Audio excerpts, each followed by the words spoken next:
Hi, I'm Professor Bleen. I made 1 million D&D characters to answer one question. How lucky were you when you made your character? In role-playing games like Dungeons & Dragons, you don't play as yourself. You play a role, a character that you create. That character will probably be different from you, maybe stronger, maybe more social, or with significantly worse hygiene. One of the first steps in creating a character is determining their ability scores. 6 numbers that represent the core physical and mental attributes of your character. These abilities are strength, raw muscular power, dexterity, agility and reflexes, constitution, robustness and health, intelligence, memory and analytic ability, wisdom, sensory and mental clarity, and charisma, the strength of your personality. There are 3 common methods described in the player's handbook for generating these 6 ability scores: the standard array, point buy, and rolling dice. First, there's the so-called standard array. You start with 6 numbers: 15, 14, 13, 12, 10, and 8. And then you put those numbers wherever you want. You can make your character strong but not too bright by putting the 15 in strength and the 8 in intelligence. Or you could make your character pretty smart but a bit on the weak side by putting the 15 into intelligence and the 8 into strength. You won't win any arm wrestling contests, but at least you'll understand why you lost. Then there's point buy. In this method, you start with 27 points, which you can use to buy scores. The higher the score, the more it costs, and you just don't have enough points to make all your scores good. At the extremes, you could have 3 15s and 3 8s for your scores. Or you could go middle of the road and have 3 13s and 3 12s. Or anything in between. And last, but most relevant to our discussion of luck, is rolling for ability scores. Here's how it works. Roll 4 6-sided dice, discard the lowest, and add up the rest. That's your first score. Do this 5 more times, and then assign the numbers however you want. Let's try rolling for stats together. Just get yourself some 6-sided dice and generate a set of ability scores. I know you have dice around. Your old Monopoly game has dice, and you haven't played that since the great Park Place debacle of 2008. Go ahead and do it now. I'll wait. I mean, I won't actually wait, just pause the video. Once you've rolled your scores, arrange them from highest to lowest. We won't worry about assigning them to strength, dexterity, etc. just yet. Keep those scores handy. We'll use them later. Rolling for ability scores is a bit more mysterious and magical than the other methods, because you never know what you're going to get. Did you feel that excitement when you rolled your scores? Rolling up a D&D character is like witnessing the birth of your child. Except that your children aren't born with a 30-page backstory and an explorer's pack. Which class do you think would be hardest to give birth to? I bet it's the paladin, because of the chainmail. Anyway, you might wonder if the scores you rolled are good. In other words, did you get lucky when you rolled your character? Let's find out together. In order to find out how lucky we are, we have to know whether our scores are unexpectedly good or unexpectedly bad or just expected. And to know what is expected or not, we have to have a larger group of scores that we can compare ours to. This set of scores that we compare an individual score to is commonly called norms. So I rolled stats for 1 million characters. No, I used a computer. Still, is that a record? I think that might be a record. I tried Googling it, but all I learned was that a woman in China has 20-centimeter long eyelashes. So let's just assume that I'm the record holder for most D&D characters created by a single animate breakfast food. With these 1 million characters, we now have norms to compare our scores to, and we can define what is expected and what is lucky. We'll do this in 3 ways: measures of central tendency, the mean, median, and mode, the distribution, and percentiles. Let's start with the simplest way to look at luck. If we just want a quick number that tells us what scores to expect from our norms, we want measures of central tendency. There are three: the mean, the median, and the mode. Each is a different way to summarize, in a single number, where the middle of the data is. In other words, which score will we probably get? Let's define these three measures. The mode is the most common score, the one that happens most often. Just like ice cream is way more common than pie when my kids have pie a la mode. The median is whatever number is right in the middle if we were to arrange all the scores from lowest to highest, like the median is the middle of a highway. The mean is another name for the average. Just add all the numbers up and divide by how many numbers there are, and you have the mean. I never did understand that movie. Nobody in it was average in any way, except maybe height? So I guess this is a movie about girls who are neither tall nor short. I still don't understand that movie. This table summarizes the mean, median, and mode for each ability score and for the sum of the ability scores. I put the standard array in here for reference. We can learn a few things here. First, the standard array is really close to the means. If you just round all the means, you'll almost end up with a standard array. In other words, when you take the standard array, you're kind of just taking the average roll. Second, the medians and modes are just a bit higher than the standard array. So if you roll dice, you can expect that your scores will be better than the standard array more often than not.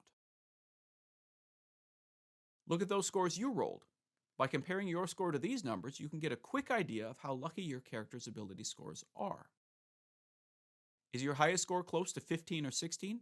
You had average luck. Is it better than 15 or 16? Good luck. Is it worse? Bad luck. Is it a lot worse? Rotten luck. Is it a 3? You're the unluckiest person who ever lived. Is it purple and wrinkly? You rolled a raisin, not a die. Start over. These numbers are a good start, but maybe we can do better. Let's make a graph to look at how these scores are distributed. But first, a bit about distributions. The distribution of a variable shows the possible values some variable, like an ability score, can take, and which ones are most common. Really, it's like taking all the scores and stacking them into piles until we see how much of each score we have, like so. Let's start with the first set of ability scores we rolled. The highest was 16. Now let's add the next score to the graph. This one is 15. To build the distribution, we keep adding scores to the graph. We pile them higher whenever we get a score a second time. As we get more and more scores, we can see which scores happen a lot and which scores happen almost never. We can easily see the mode on this graph. 16 is the most common highest score. The median here is also a 16, but the mean, as we already know, is a bit lower than that. You can think of the mean as the center of gravity of a distribution. If you 3D printed the distribution of scores and tried to balance it on the tip of a pencil, the balance point would be the mean. But if you did that, you would instantly become the biggest nerd ever born. So don't.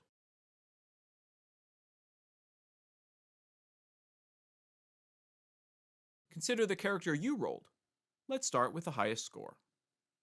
If you rolled a 16, or even a 15 or 17, your luck was average. See how there are a lot of those? If you rolled an 18, you had pretty good luck. 18s happen only about a third as often as 15s for a highest score. If you rolled an 11 for your highest score, you had bad luck. Very bad luck. Maybe 1% of characters end up with an 11 for a highest score. And if you rolled a 10, you should make an oath right now to never set foot in a casino. But if we look at the lowest score, it's like someone turned on the Instagram filters and suddenly there are 10s all over the place. There's even a few 11s. But 14s and 15s happen almost never for lowest scores. So if you got one of those for your lowest score, you were supernaturally lucky. And if you got a 3 or 4 here, not so lucky. Let's go through each of the distributions quickly so you can take a look for yourself and compare the scores you rolled to the distribution. This last graph, which shows the sum of all 6 scores, is interesting. It looks a lot like the famous bell curve. Now, any variable has its own distribution, a shape that it takes.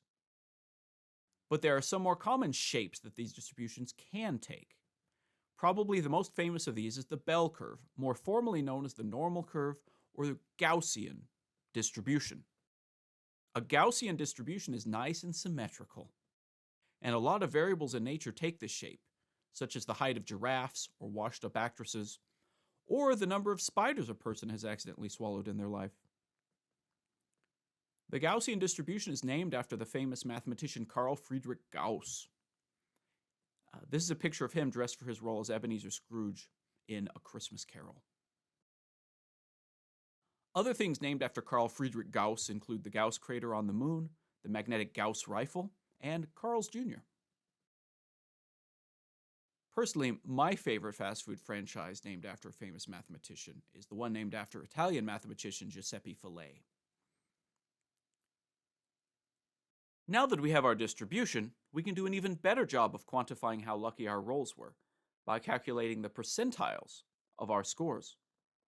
I am 100% certain that you know what a percent is. A percentile is just a percent, but used to represent a position in order. For example, if we took 100 people and arranged them in order from shortest to tallest, the 75th person, his name is Magnus, he's Norwegian, is in the 75th percentile for height. Since we have 1 million scores to compare them to, we can do the same thing with our scores, checking to see how many are smaller than the ones we rolled. We can think of the percentile as a measure of luck. More than 50% is good luck. Less than 50% is bad luck. Here's a table showing how lucky different scores are. If we roll a 17 on our highest ability score, that's 90% lucky. Only 10 out of every 100 characters will roll better than that.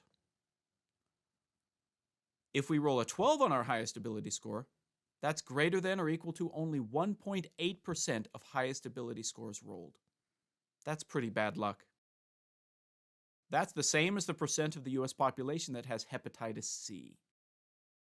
So if you know someone who has rolled a 12 as their highest ability score, do not share used dice with them and avoid contact with their bodily fluids. But I want one number that represents how lucky the roll was overall, based on the sum total of all our scores. That would be a big table. So instead, I built this handy luckometer. On the left, we enter our scores. On the right, at the bottom, there are 6 gauges showing how lucky each individual score was. Up here is a big number showing our overall luck, how lucky we were to get that combination of 6 scores. And because most D&D characters don't really need more than 3 good scores to be effective, on the top right is effective luck, how lucky we were to get the 3 highest scores. Those lower 3 can just be dump stats. Your barbarian is dumb, gullible, and ugly, but at least he's strong, agile, and robust. Let's start by entering the standard array: 15, 14, 13, 12, 10, and 8. That gives us an overall luck of 43.88%, which is slightly on the bad side. Our effective luck is also not that great. Our best score, luck-wise, is the 12. Now, if we tweak this a bit, just adding 1 to any score, we get much closer to 50% luck. The Dungeon Dudes, who have a YouTube channel, which is great, they recommend a modified standard array with the 2 highest scores changed to 17 and 15. If we do that, this takes us beyond 50% luck, and the effective luck is pretty high. So judge for yourself whether you want to use the standard array or their modified array. Then there's point by. Rather than test every possible combination, we'll test the two most extreme possibilities, 3 high and 3 low scores, or all scores about the same. First, we'll enter 15, 15, 15, 8, 8, and 8.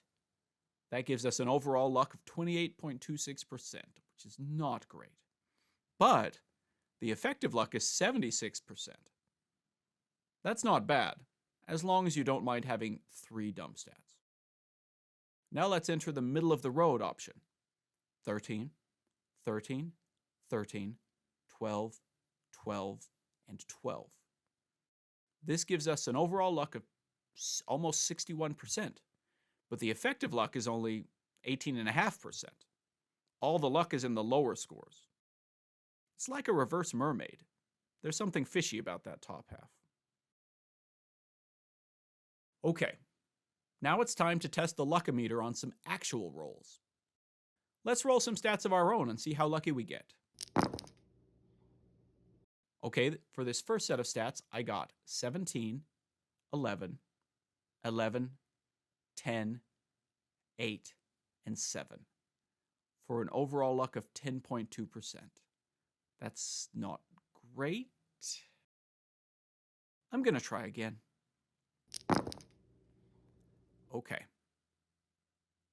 This time, I got 16, 12, 10, 10, 10, and 8, for an overall luck of 16.03%. Still pretty unlucky. I believe in my heart that I can do better than this. Let's try again. All right, this time I got a 12, 12, 11, 11, 8, and 7, for an overall luck of 4.62%. This is pretty bad. I'm starting to see a pattern here. I think I'll have someone else try. I'm going to go get my son and have him roll up a character. Be right back. Okay, I gave my son my dice and had him roll. And here's what he got. 13, 11, 10, 9, 8, and 4, for an overall luck of 0.61%. This is the worst we've seen yet. It's kind of discouraging. But let's try one more time. This time I'll have my son roll his dice instead of mine. I have a theory. All right. So my son rolled up another character using his dice, and he got 17, 15, 15, 13, 12, and 12. That's 94.69% lucky.